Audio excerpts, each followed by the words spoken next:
In this video, I'm going to show you how to create a thriving terrarium ecosystem for a ferocious apex predator. Be sure to stick around to the end, it's going to be a good one. For this build, I'm going to use this tall glass bowl. It's a similar one I used for this thriving terrarium here. As always, in a terrarium this size, I'm going to start off by making the drainage layer. I'm choosing to use Leca as it's extremely lightweight and porous, but you can simply use any small rocks or stones that you've got available.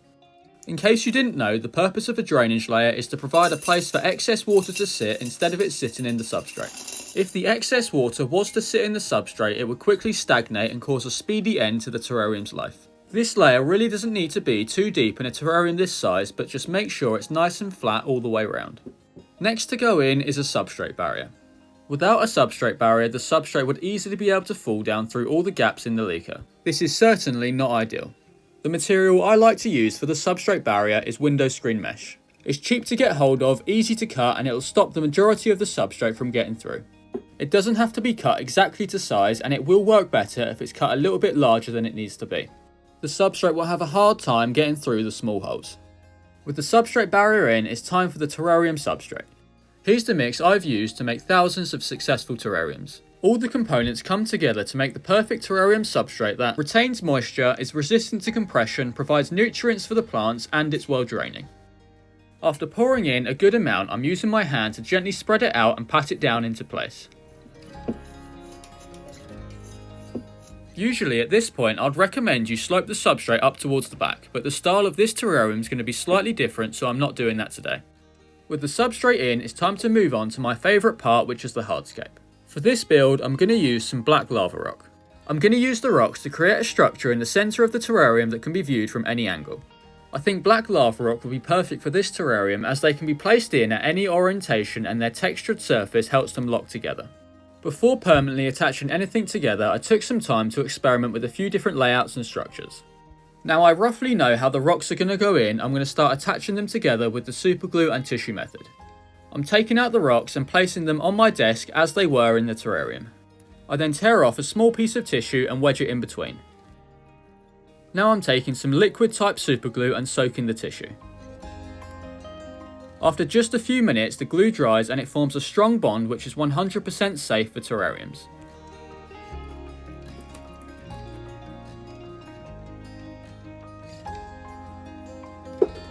Here's the base of the hardscape complete. I'm placing it back inside the terrarium, testing out more lava rocks and then gluing them in place accordingly. Here's the finished hardscape. It really doesn't look like much at the moment, but it's exactly the idea I had in mind. Now I'm carefully placing it back inside the terrarium for the final time. Before adding any moss or plants, I'm going to place in some of these small lava rock pieces to add a little more detail.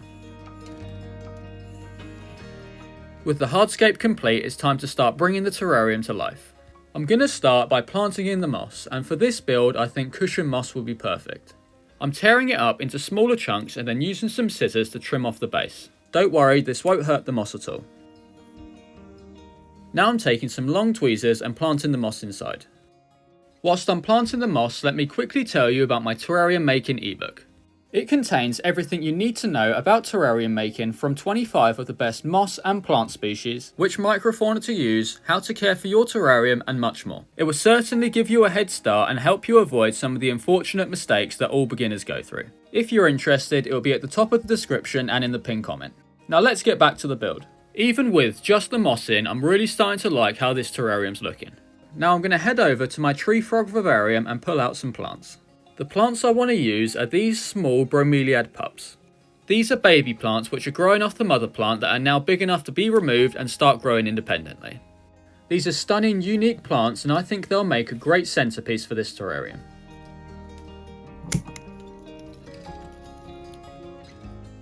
I've given them a rinse and cleaned them off, so now I'm going to quickly tell you why they're so unique. These beautiful plants are native to the rainforests of South America and they're found growing on trees. What I love about this plant is that it doesn't pull any nutrients up through its roots whatsoever. Instead, it relies on a pool of water which sits in the centre of the plant for its nutrients. Although small at the moment and slow growing, they will grow much bigger than this, so this won't be their permanent home. I'm taking the bromeliads and wedging them in place in between the gaps of the lava rock. This one didn't want to stay in place, so I'm using a small amount of gel type superglue to hold it in place. Here's how the terrarium looks with all the bromeliads planted, and I even added a third one. Before moving on, I'm taking a spray bottle and filling up the centre of each plant. As I mentioned earlier, this is where they'll pull their nutrients from. Now I'm going to take some small patches of moss and plant them on the hardscape. This will not only hide the superglue marks, but it'll also add some more detail. Lava rock is actually a great growing surface for moss like this, as it retains moisture really well, which will prevent the moss from drying out and keep it growing. One thing this terrarium's missing is some small plants growing on top of the moss, but I'm going to fix that now. This tub of plants has simply been sitting under some LED lights next to my terrariums. I placed a bunch of Fittonia cuttings in here a few months ago and completely forgot about them, but it's safe to say that they've been absolutely thriving even without substrate. It's crazy to see how well some plants grow even in unideal conditions. I'm using some scissors to take a few cuttings which I'll plant in the terrarium.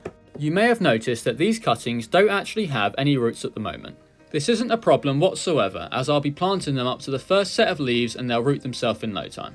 This is known as plant propagation, and the conditions inside the terrarium are perfect for this to happen. Now the white Fittonia has been planted, I'm also going to plant in some red Fittonia to add a pop of colour throughout the scape. These cuttings do have some roots, so they'll be quicker to grow and establish. Now I want to add a few cuttings of one of my favourite terrarium plants, which is this Ficus quecifolia. Also known as oak leaf creeping fig, this plant has beautiful small dark green leaves. It's a slower growing plant which I'm hoping will slowly creep and climb up the centre of the hardscape. I'm using some long tweezers to place it in locations I think it will look good growing up the lava rock.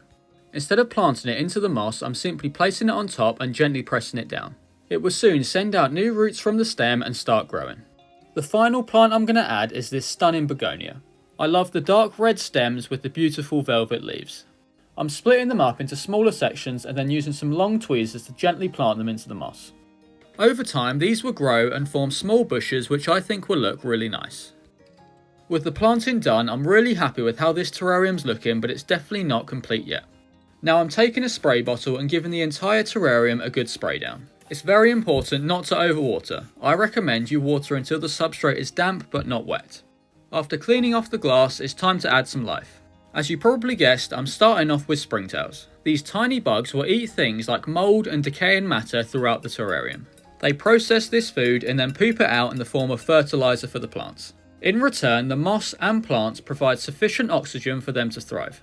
As it is, this terrarium would need constant spraying and attention. A clear acrylic lid would trap the humidity and turn this terrarium into an almost self-sufficient thriving ecosystem.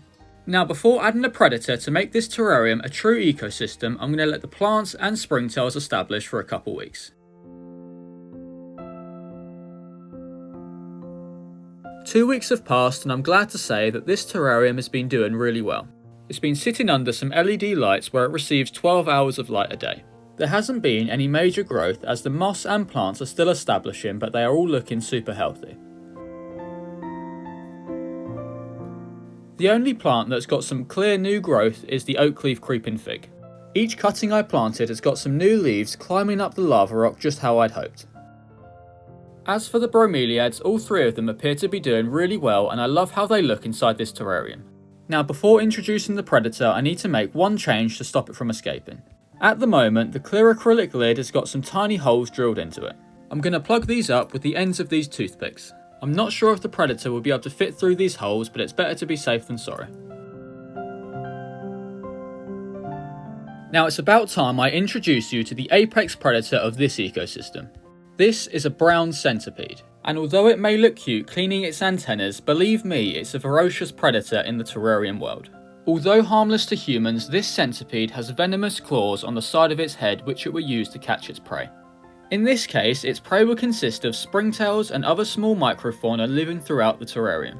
Centipedes are nocturnal, so it will spend most of its time throughout the day hiding, but once the lights shut off and nighttime arrives, that's when it will go on the hunt. As always, it's up to you guys to come up with a suiting name, so drop your ideas in the comments below. I'm really happy with how this mini ecosystem turned out and I can't wait to watch it grow and evolve. If you enjoyed this video, why not check out this one, as I think you might enjoy it too. As always, thank you for watching.